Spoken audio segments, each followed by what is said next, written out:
Good morning, everyone. How are you doing? So glad to be here with you today for today's Coffee Time Career Chat. My name is Patricia Hayes. If this is your first time joining, welcome. I am an executive advisor, career empowerment coach, and authentic networking strategist.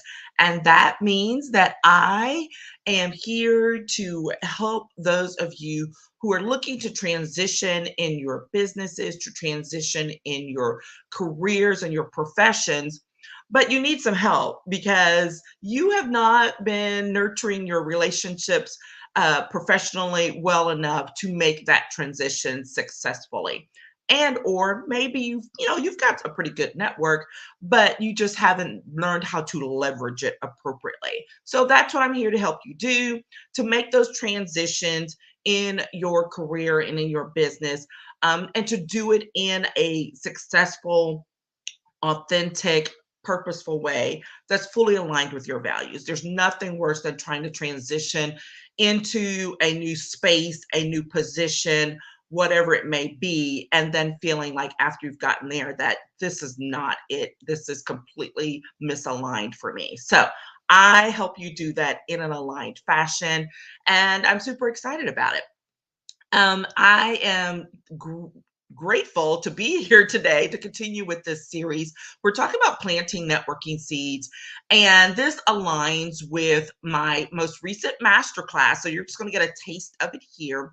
But the masterclass series that began last year before, and so I'm now putting it out there as a full-blown masterclass in 4 parts.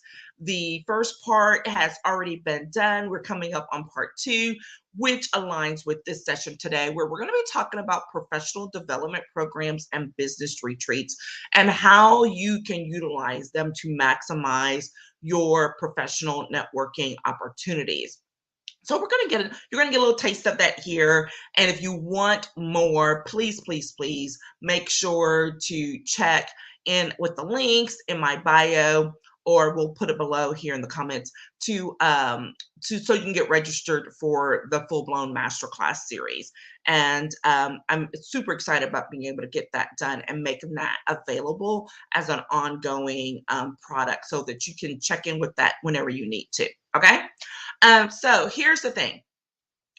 I love learning, right? Always have been. I've been that kid who used to fall asleep with books under her, under her blanket at night, and used to get in trouble for reading too late at night because, I probably broke a pair of frames or two doing that. Those are some bad memories, but everything else is great. And here is the thing. A lot of times people mistakenly think that once they get out of college, or once they finish their professional program, or once they finish their official training, that that's it, that the learning's done. And anyone who's working in the workspace professionally these days knows that is not true, that the learning continues.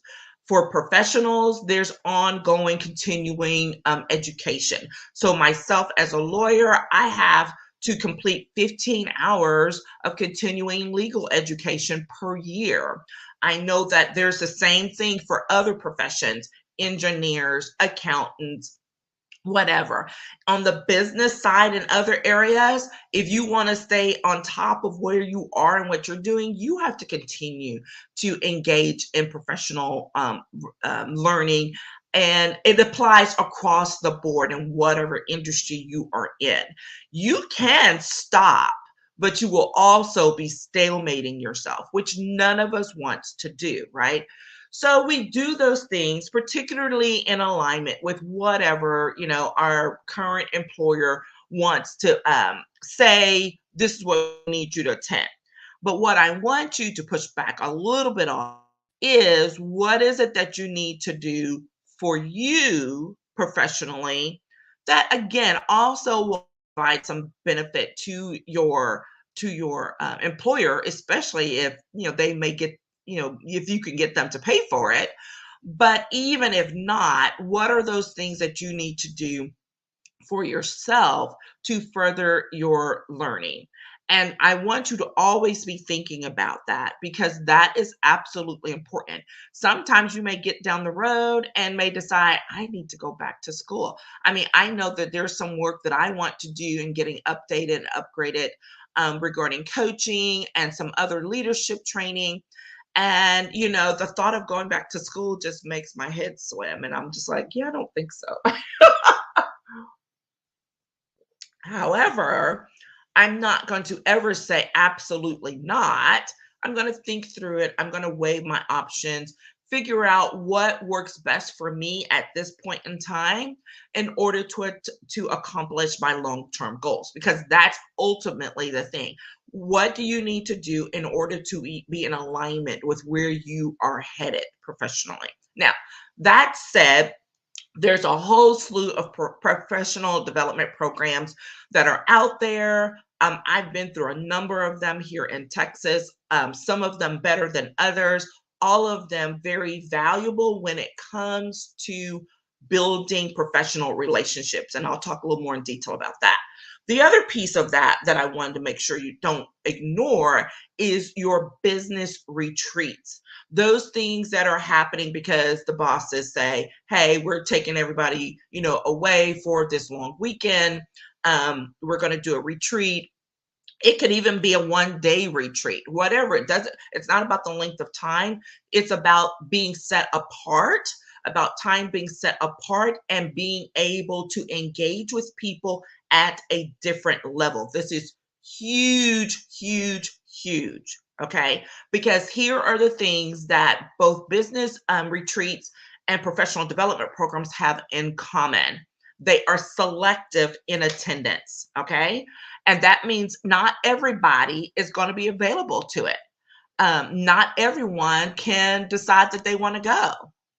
This is not like conferences and workshops that I talked about last week, where basically, unless there's some industry requirement, if you decide you want to go, you can go. This is not the case here. Professional development programs, most of the time, have an application process.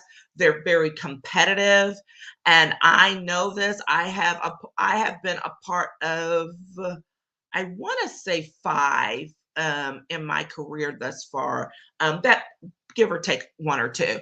And they have been fantastic for extending my professional network by dozens of people in a very specific way, because you are now joined with that cohort of people as the class of whatever year and whatever the program is. Okay. So these are the relationships that are even a higher level and, dare I say, more important, because you've been brought together for a very specific purpose, one that you have applied for, you've competed for a spot, and then you are engaging in programming that is specifically targeted at you. Okay.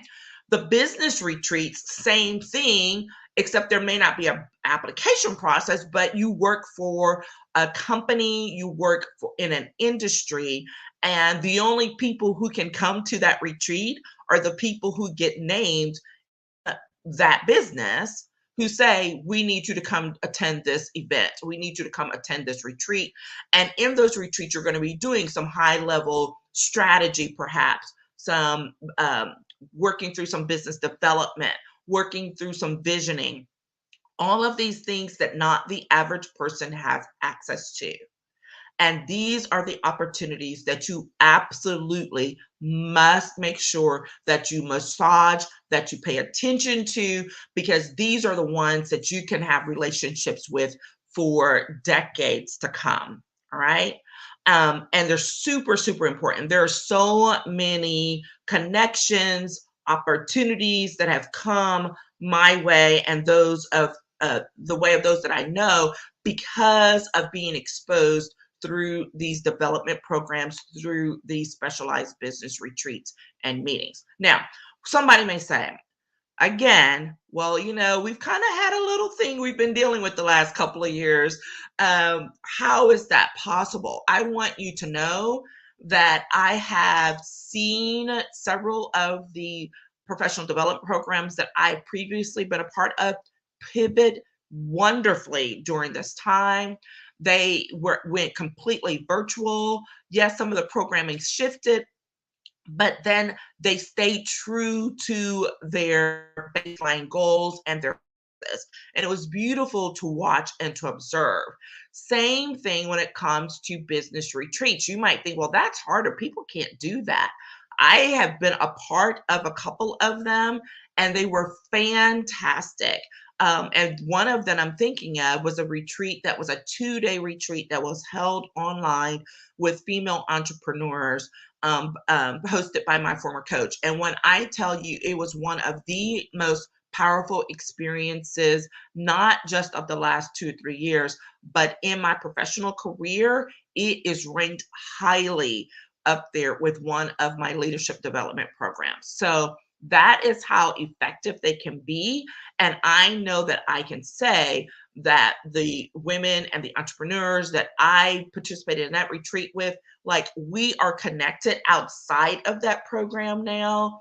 And we stay up, stay connected with each other socially through the social media platforms, connecting regularly with coffee chats, all of those things. And here's the fantastic piece of this. Rarely do they even live in the same state as me. Like, several of them are out of the country, right? So I keep joking that I got a trip to Canada that I got to make because I got a whole slew of new friends in Canada and other places around the world. So I want you to think about that there is gold in them their hills for sure. And do not allow current situations to limit your thinking on your ability to engage. All right. That's the main thing. Do not allow current situations to limit your thinking. Okay. Because that will limit your opportunities, and that is not what we want to do. So here are a couple of points when you're thinking about engaging in these professional development programs and these business retreats. The awareness of who's engaged with you and what's going on around you. Now, in those professional development programs where there's a specific track, there is a theme, there's a program that's put out and you're going through. So that will help you to kind of get your arms around it. But it's also really important because this is an opportunity to learn about people in a very specific setting, and where and they will be able to learn about you as well. You'll learn about their passions. You'll learn about what they are very what they consider very important, those things that are their strengths and maybe some of this and all of that, and how you are growing together through the program. Okay. And on the business side, when you're attending those, that awareness is really key, especially if this is one of those retreats that this is your first time. So I always tell people, yes, you want to engage, but don't engage as if you're someone who knows everything that's going on. You really need time to sit back, reflect, watch what's going on around you, watch who's interacting with each other, how people are responding to each other. Okay. And then so that you can engage in a way that's appropriate and that's fitting, not, for the occasion and for the opportunity. That is in no way saying hold back, right? I don't want anyone to say, like, oh my gosh, I'm too scared to go sit at the table. I'm not that person, right? So, but I am that person that in my previous career as a lobbyist, I would walk into a room and some people would go straight for, the political official and, and head straight for them and try to get in their face and all of that. That's not me. I'm standing back and I'm observing the room and I'm looking to see who's there. I'm looking to see who's engaging with each other. And so that I can, because I'm generating questions, I'm making observations, I'm being aware so that whatever I do next is going to be in response to that, right? As opposed to just, rushing in like a bull in a China, store and upsetting the apple cart in some way. You didn't even realize it because you weren't paying attention. So be aware is what I'm saying, right? Pay attention to what's going on around you and how people engage so that you can be able to engage and approach them in the same way. Right? There are some people who are the go-getters, they're going to come up and chat you up automatically. There are others that are going to kind of hang back. And so you want to be able to look at that because, again, you probably have a little more time to pick up on this. These programs, especially those development programs, generally last for several months, up to at least a year, perhaps. And so you're going to have time to really develop and nurture these relationships. And this is the beauty of the experience. Okay. You may say, well, in a business retreat, we're only going to be there for a few days or something like that. But again, because you are in that private select audience, you will be able to follow up with people from that experience in ways that you might not have been able to before, right? So think about it in those terms. The second thing is, I wrote it down as ask and answer. And this is about questions. This is about asking questions, asking powerful questions. And on the flip side, answering them. This is a two-way street, right? I know that several of those leadership development programs that I've been engaged in before, one of the ones that I think is the most powerful for me still today, I think was Leadership Austin. And the way that that program was facilitated was so empowering and so powerful that it still left it's left an impression on me. And I think I've been out 5 years. I was class of 17. So that said, what makes it that? And it's the questions that you are helped that are, that are facilitated for you to ask as well as to be prepared to answer. And that often would get to some of vulnerability. So you have to be willing to share at different levels. Now, these professional development programs all differ. Some of them are very, very business oriented, and you're just like, there, go learn, do these things. That's fine. Others are, take things a different route where it really helps and focuses on help making sure that the participants get to know each other, get to engage with each other. Like in that one that I was mentioning, we had walk and talks. Like there was a goal as part of the program that you had to schedule a certain number of walk and talks with members, with the other participants. And it's just so awesome because that meant you set aside 20 minutes to go, talk. And guess what? That's the equivalent of now. Coffee chats. It's the exact thing, the exact same thing. Okay. So this is something you've already heard me talking about. And it's just another way of engaging in it and keeping the conversations going and keep engagement levels going. But you have to be prepared to ask questions. You have to be prepared to share answers. It's a two-way street. Same thing, whether it's a business retreat, a meeting or not, is you have to make sure that you're asking strategic questions, keeping track of them. Maybe if you're not asking them in the group, maybe you're approaching someone, offline and saying, hey, this question came up for me during this session. Can you help answer it? Right. This is how you engage with the specific people that are in this audience with you. And that it has a unique opportunity for you to be able to do that. Okay. Then you want to make sure that you are working in an aligned fashion within these opportunities. And I say that because you need to make sure you recognize that there are higher expectations for these types of opportunities. Number one, because in a professional development program, someone's paying for you to be there. I have participated in programs that I have both had, my former employer to pay for, and those that I have paid for myself, either because, I was working for myself by that point in time, and or my employer wouldn't pay for it. But I considered it important enough that I pursued it anyways. This is about that, making that investment in yourself and in your own growth that I'm always, always talking about. You must be willing and able to invest in yourself. Now you're going to say, but I don't have $5,000 sitting around to go pay for that. Well, guess what? Every last one of these programs has scholarship opportunities. They have opportunities where they may have sponsors who will underwrite a certain number of people, but that requires you to move past pride and to ask for the help. Okay.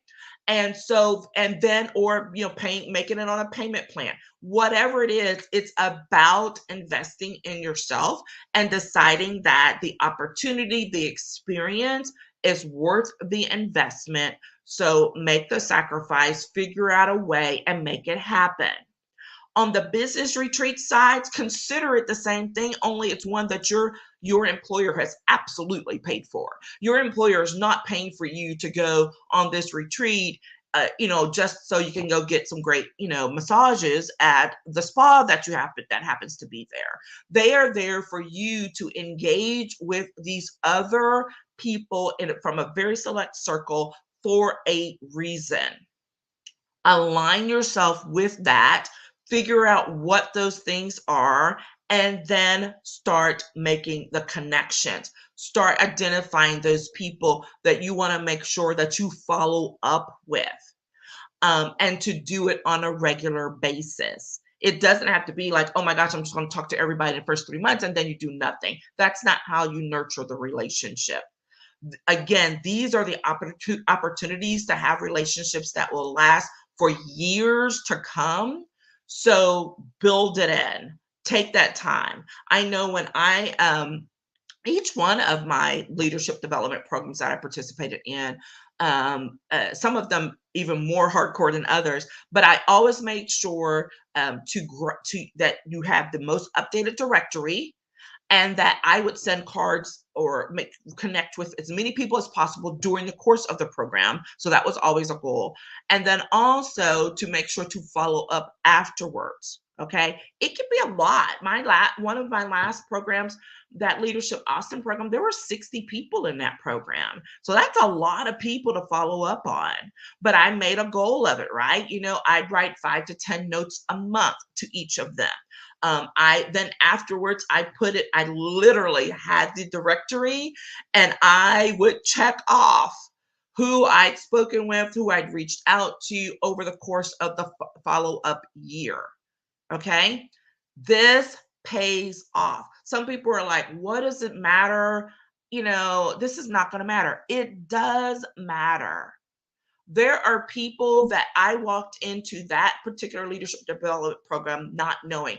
I know a lot of people, and I've been exposed to a lot of people over my years of work, but I walked into that group of 60 knowing maybe 10 or 12 people, and that was highly unusual. So I knew this was an unusual opportunity to interact with people I might not otherwise have interacted with, because they had done such a beautiful job of crafting the class. So that said, there are now people that I interact with 5 years later that I did not know then, but I know because of this program. They call me for advice, I call them for advice, or like, hey, this opportunity's come up, just wanted to share and let you know.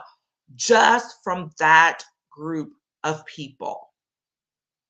Okay. So many strong relationships to develop as a result. I know I'm thinking of a couple of them where I was in the class with one person, but myself and the spouse became best friends, right? So because of our interactions, it was like, yeah, I love you too, but I'm going to go hang out with your wife.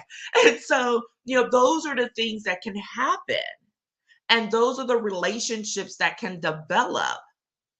And as people scatter, right, as a result of the pandemic, job changes, all of these things, guess what? We're still connected because we're the class of 2017, right? That's just one example. And like I said, I have a number of development programs that I've participated in over the years. Another one that I'm thinking of that was a statewide organization. And that person, I'm thinking of one of the people who had moved around. I didn't know. I was like, oh my gosh, is he really working for this community college system? And I reached out and I was like, hey, do you remember? He was like, well, yeah, I absolutely do. And I have ended up doing a presentation for his organization. and doing some follow-up, having some follow-up conversations about some other things moving forward. And it's been 10 years since I was in that program. Okay. These are the opportunities that you have and that you do not want to miss out on. When I am advising my clients about things to do and opportunities to engage in, if it is fitting or works within their whatever their industry is, I always recommend that they find one of those leadership development programs to participate in, because they are built in gold when it comes to long-term professional networking, relationship building, that will feed your career and or your business. Okay, so there we are.